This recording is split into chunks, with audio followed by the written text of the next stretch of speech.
insight with an entertaining style like Ian Percy. His ability to connect deeply and personally with any audience is truly remarkable. Most of our planning is what? Economic or ecological? Talk to me. It's economic. You were taught in Management 101, your goals have got to be desirable, attainable, measurable. Right? And if we can't measure it, we can't manage it. I'm here to announce to you, that's a lie.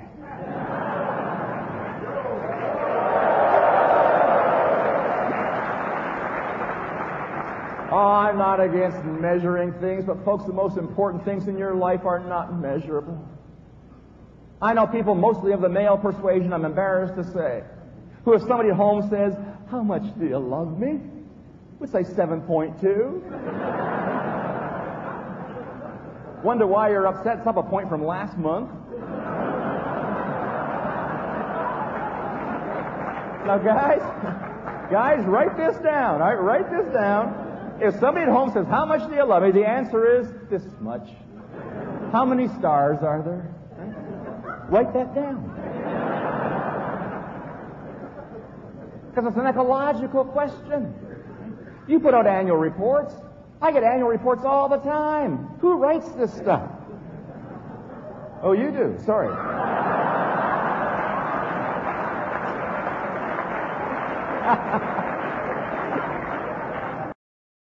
Read the little tiny numbers, right?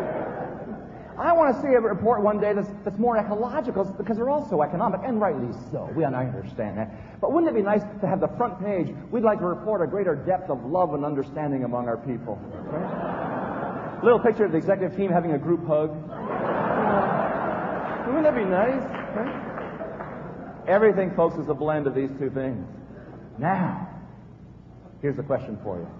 What do you think your clients and your customers want from you?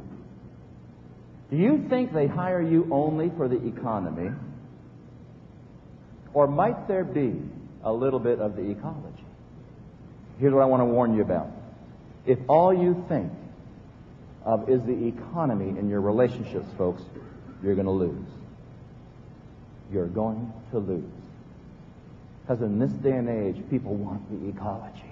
They want something deeper. They don't have language for it, which is why they keep asking for things on an economic level. And we think we believe them, you see, because we're not listening with our hearts and our souls. They're asking for something far deeper. Do they need the economy? Yes, they need an economic advantage by working with you. But what will hold you together, folks, is not just that. Where is the ecology in the relationship?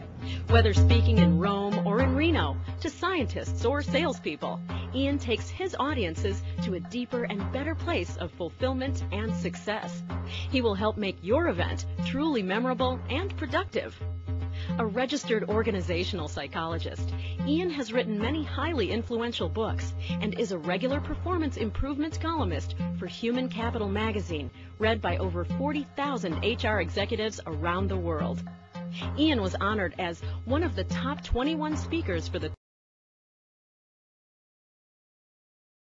magazine and is one of only 3 speakers worldwide to be inducted into both the U.S. and Canadian Speaker Halls of Fame.